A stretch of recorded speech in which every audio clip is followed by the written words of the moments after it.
So we wanted to kind of catch up around you and your business and your journey so far. Sure. Far away. What would you like to know? So we have 6 questions for you.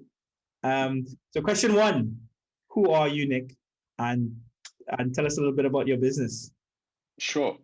My name is Nick Mills. I'm the founder of the TicketText Group, TTG, which is a live entertainment group focused in the comedy industry. So we operate in ticketing, venue operations. We have a small production company, and ultimately, we're everything comedy. Based in London, and started about 5 years ago as a digital ticketing company, helping artists sell tickets to fans. And as we kind of grew and grew, we decided to launch our first venue. We thought, what ticketing company has its own venue? And launched Two North Down in King's Cross, kind of helping the smallest of small and the biggest of big of kind of UK comedy talent have a platform to try out new material and have a performance space. And as that grew and grew as well, we then decided to add a second venue in Soho last year in a pandemic.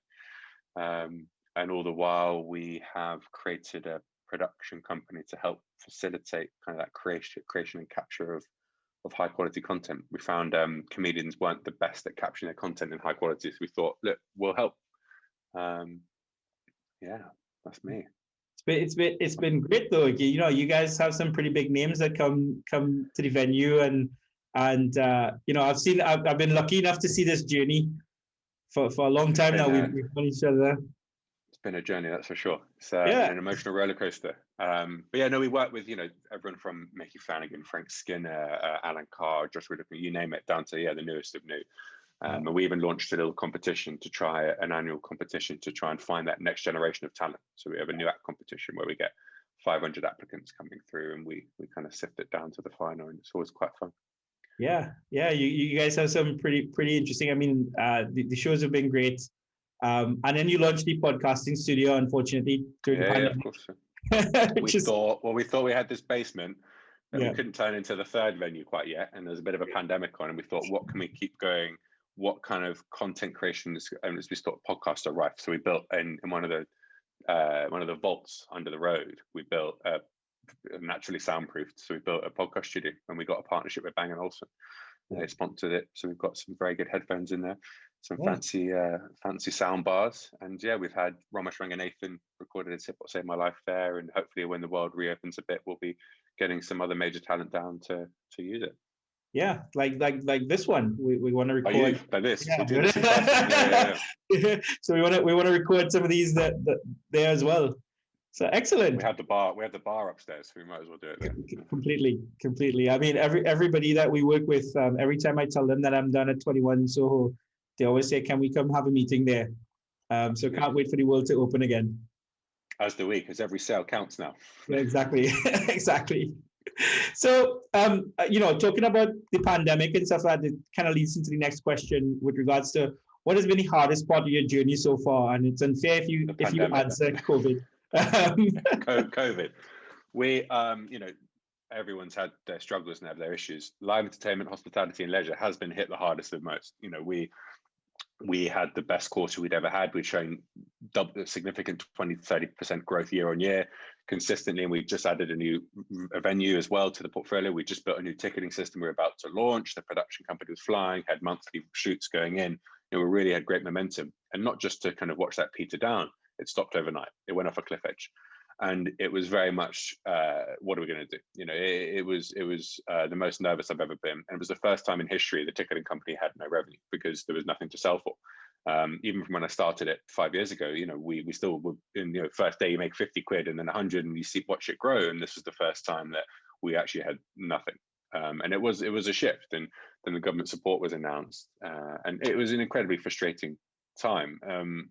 We do know that we can bounce back very quickly, and we've shown that with the kind of interim opening between the lockdowns. But it was the most challenging part of my career. It was the most, and also I've got a quite a large team, and I'm responsible for their livelihoods. So I feel there's the kind of almost paternal element where I'm responsible. So there's that sickening feeling of worrying what was going to happen next. And luckily, we pivoted, we worked very, very hard as a team together. We utilized government schemes where we could. We fell through the cracks on quite a lot of it, but we did utilize as much as we could, and pivoted as best we possibly could. And look, we survived. everyone stayed on, didn't let anyone go. And that's one of the proudest things I have about this, is that we kept everyone going. But it was one of the most challenging, stressful periods. Yeah. I can imagine. Also, I don't have the naivety of I had 5 years ago, or 6 years ago. You know, I'm now 31, so I'm now, I know what goes wrong can go wrong. Yeah, well, when you were talking about paternal instincts, and I'm kind of thinking here, well, you're a kid, so I don't know what you're talking about, but yes, no, I completely get it, and I can imagine how difficult it was to make sure that people. The team have got mortgages, they've got rent, they've got kids, they've got responsibilities that are beyond me, and I'm their lifeline, really. And you think, God, well, the last thing I want to do is let anyone go. So that was paramount, and luckily I'm very proud that we did, and we're ready to reopen. We consolidated our operations. We now know what to do. We now know what works best. We know what clients we don't want to work with anymore. We know the pandemic really brought out the best of the best and the worst of the worst. Yeah. I think that's a really good point that you said there with regards to the clients that you don't want to work with. I think, from my experience as well, one of the things that you do when you're just starting up is that you just take every client that you get, right? And you do. And it's the same from everything we've done. From the ticketing, you want to work with anyone and everyone, and you just want the revenue. You want to just grow. You need every single client known to man. Same with the venues. We became a receiving house where anyone who wanted to put on a gig, we put it on. And now we're much more curated. It's much more, the ticketing one was a real eye-opener, to be honest. The venues, we know it's a booking strategy. We know who we want to work with as the creative direction. And the strategic bookings as well. But from the ticketing point of view, the stress and the unpleasantness from some of our clients through the pandemic was unbelievable. And I will not work with those clients again, like categorically. It's not worth my mental health. It's not worth the team's mental health. It's not worth that damage. Yeah, no, I agree. I think understanding that is very important in any startup. Time is valuable, right? Yeah, no, completely, absolutely. And you focus your efforts on where it's best directed, right? Understanding who is the most profitable clients for the business, and where you can add most value, and you focus on that, and you kind of cut everything else, which is key. So I just mentioned, we just spoke about your age. So you were quite young when you started this business.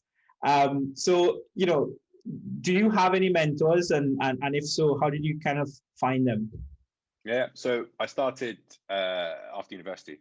And I actually moved back to London and went on. I was invited to fast track join this accelerator academy, and that was a kind of like shortcut MBA, I guess. Where it gave you all the resources from a mentor there through to finance, HR, legal assistance, and it kind of helped fine tune that value proposition. So I wanted to do all these things, and it's like, great, but focus on this. Don't try and boil the ocean. It's that old adage. And that was when I got my first mentor and realized the value of having that. Yeah. And then I thought, I kept meeting people.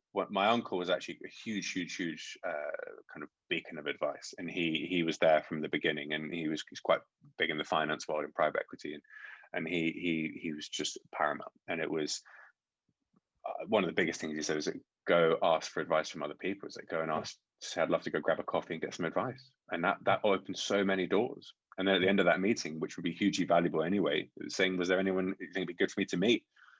And that just opened an unprecedented amount of doors, and that really helped. And people want to help. Now I'm constantly going from, and now Zoom, but doing meetings, trying to help young startups or myself as well, and still trying to grow from our side if it's through our next fundraising, etc., etc. And then also asking if there's anything I can do to help them. And you never know, and you never know, things go full circle. And I built a good, strong network off the back of that. But the other thing was just through that kind of network, but I met what is now my chairman as well at the same time, who's been a mentor, a second father. He's been paramount in getting to where we are now, and having that person who's been through, who's got industry experience, who wants to help, is unbelievable. And then yourself, and then it was you. I met you at the same time. And you came off an introduction from the Accelerator Academy. So one of the directors there and one of the mentors introduced us from the technical support, and you helped me when I had no money. Little idiot with a little idea on a bit of paper, awful technology, and look at us now. Yeah, still no money, and still, but more technology. But like it's one of the things that you said there as well is it's really important for people to know that ask, because people always want to help. Like people are a lot more helpful than they seem, you know. One thing I noticed from early days was you don't have the confidence naturally. You don't. You may think you do, but you don't. And it's something that comes with time. And that's where you see 50, 60-year-old execs who do have confidence because they've been through it, they've seen it, they've done it. Yeah. So at the start, one of the things is being more confident of, you're not pissing people off, you're not wasting their time, you're not, you know, you don't ask, you don't get. Simple. Yeah. You don't. You have to ask. You have to knock on those doors. Yeah, of course, people are going to say no. Of course, people are going to reject you. But that's part of startup life. You have to be willing to have that rejection, and it's not personal. It's not personal. Exactly. Well, I know from experience, like, you know, you get busy. You know, I get a lot of questions on LinkedIn, and sometimes I ignore them, and it's not on purpose. It's just that you know, you get so many inbound stuff sometimes that you just have to really prioritize and go back. You know, I joke with some. Sorry. Okay. No. So you go for it. Where did that out? I joke with people that, you know, you need to email me 2 or 3 times, so it's going to get lost in my inbox. And, you know, I hired an assistant last year, and that was one of the best things I did as well, because it helped me maintain and stay on top of everything. But yeah, it's again, it's nothing personal. It's just people are busy. And absolutely. So like, you know me, like I'm free to give advice and stuff like that, and I'm happy when people ask all the time. And sometimes I kind of go in my own head that I'm nowhere near qualified to be giving advice. What do I know? I ask, but I you know, the thing is like, as I ask for advice as well. So I go to my mentors and I kind of ask for advice, and the chain just kind of continues. But you know, it's always good for people to, you know, one of the things that I always tell younger entrepreneurs or new entrepreneurs, they don't necessarily need to be younger. They just need to be new to entrepreneurship. You know, look for people and ask. And you're absolutely right. Sometimes you'll get a no, but more often than not, you will get, you know, let's schedule something for a month, you know, in advance. But they will be happy to just have a quick chat with you and give feedback and advice. And you never know. That's how I ended up in the comedy world. You know, I was in music first, and through a serendipitous meeting, and, you know, pitching to one person, said, "Oh, have you thought about this? Or you should meet this person." And now we're in comedy. You know, you never know what that path's going to take. But it's also not being so set in your ways as a young companies that realize that you need to go and seize opportunity. So you don't know what that path's going to be. You know, they always say, you know, do your 10,000 step march and you do all your plans and whatnot, but you don't know what's going to happen. You don't know if an opportunity is going to send you down this path, or you pivot and you realize that actually it's better if we go and do this. We all know, you know, go look at all the major companies that they started out doing different things, and they what they ended up at doing, it wasn't what the original plan was. But that's part of the life. It's part of the startup journey. Yeah, exactly. Excellent. When you come along. Well, so now part of your journey. So, you know, again, you spoke earlier about your employees. How did you find employee number one, and how did you attract them? What you know, how do you get them on board? That first employee was actually through one of those co-founding networks. I can't remember what it was called. So I think it was called Co-Founders. And I got approached actually because I put a profile up, and I was a young idiot. I didn't know what I was doing. I didn't know my arm from my leg. And I put it up, and I got approached by someone who loved the industry and loved what I was doing and loved that kind of headline approach. And we met, and he became kind of an advisor. He was a bit older, about 5 years older, had a bit more experience to come from the kind of management consultancy startup world. And he just helped me get to that next stage. And then it turned out that, you know, he'd said, I think he joked, and he'd always said that for me, we talked about him joining and if I'd be of any interest. And obviously I was a startup, I had no money and raised any capital yet. And he said, well, if you raise some capital and you get a big client on, I'd love to jump on. It's exactly the kind of thing I'd love to be involved with. I was like, great. And then it turned out I'd won Jason Manford over as a client, and then I raised some cash. And I thought, hey, perfect. It was my first ever hire. And, you know, at the time, great. It got me to that next step. It was fantastic. And it got me to that next step, then grew the team. We scaled up, you know, built new technology. We won more clients and turned it from an idea into execution. It launched in a P1 of the company. From there, obviously, you grow and grow, you bring in more resource, you learn more, you iterate and you improve. And we're here now. Yeah. Excellent. I know this is not one of my 6 questions, but just talking about that, because being a solo founder, don't recommend it. Interesting. So, you know, what were the challenges around that? So I guess it's all on you. It's all on you. you don't have that other person to bounce ideas around, to share the wins and share the losses with. Like it's I see why, when I was raising capital to begin with, why investors and VCs and kind of syndicates would say, you know, we prefer co-founders, and I completely get it. And actually, from one of the latest ventures we did, I brought in a new business partner with it, was also a new investor, and the value of having that person there is paramount. That was who just called now. You know, it's having that person to just be there with you. If you're having a bad day or you can't make something, they can go in your place and they can bring you back up. You can share in the wins, but also having another person with their time as well. And they're vested, they want to see it through as well. And I'd strongly recommend to anyone who starts anything is try and find a co-founder. Of course, you're not going to be able to, but I would strongly recommend it if you can, because it does just from there.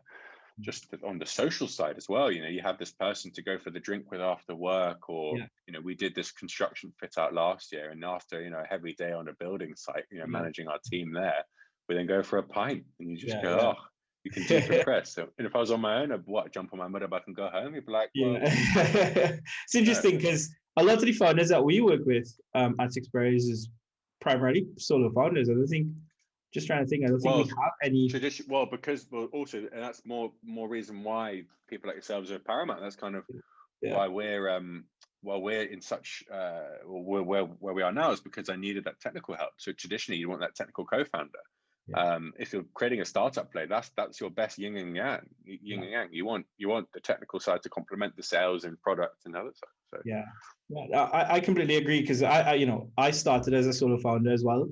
Now I have a business partner. I mean, he's based in India, but we talk every day, and it's just good to have that person you can bounce ideas off of, right? And it's invaluable, and it's also somebody that can keep you in check. Now I don't necessarily think that you have to always have a co-founder to make your business a success. Definitely not. But it's helpful to have somebody that you can, keep you in check, as where the things I am not good at, he really complements my skills. Well, that's one of the big things with the team overall, right? It's bringing in people who can complement what you do. And at the start, I thought I could do everything, and you can't.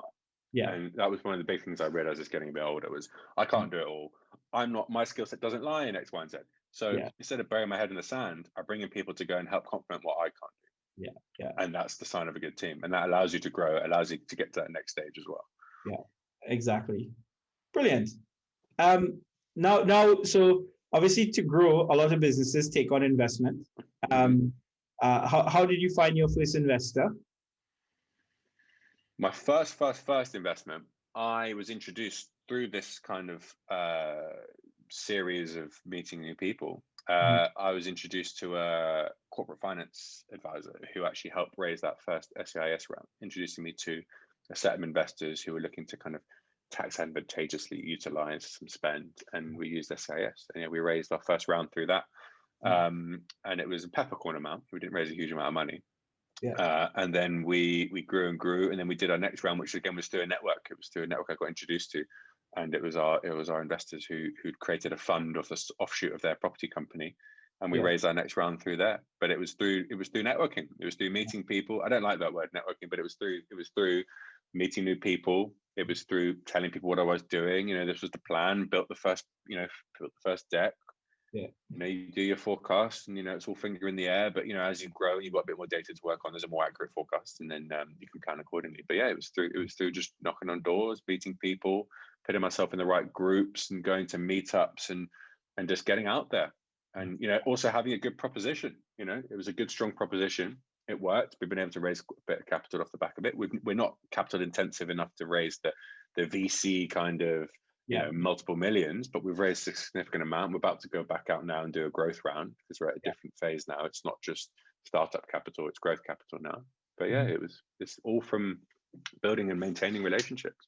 No, agreed. The relationships are really good, really important. The most important thing. And with hospitality, you'd go back to that restaurant. You might not have had the best meal of your life, but you had an incredible experience, and they looked after you really well. You felt great. That's an important relationship. You'll go back. It's the same with this. I pride myself in having good relationships with people, and I'll there's no reason to stay in touch with certain people, but they may want to come to a gig. You never know. They may think of you when they meet whoever. You just never know. You never know. And my mum has always said, she runs a successful PR firm, and she said, if you go to an event and you come away with one thing, one contact, one thing, it's been worth it. Yeah, I agree. Yeah, I absolutely agree with that. And just with regard to the investors and stuff like that, and that first investment, is it that what are the kind of things that they wanted to see? Was it traction or just a good business plan or?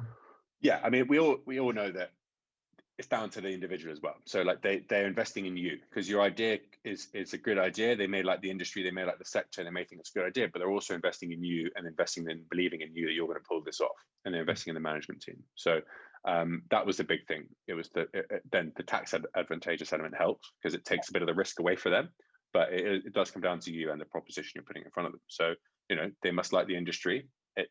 It's something they need to find interesting, but ultimately they're backing the founders. They're backing the founders to go and execute their idea. Yeah, you said something interesting there. I think one of the things that people forget is that they just go to every investor and they get turned down by investors, and then it's demoralizing. But it's also the sectors, right? I think they need to do a little bit of due diligence in terms of who they're speaking to and why they're speaking to them.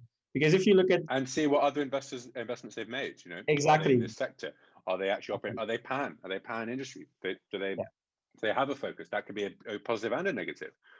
If they're in leisure, then you stay in leisure. If it's straight up SaaS, you want to stay up in SaaS. You want to go and work with investors that know your industry, because also they'll be able to open doors as well for you.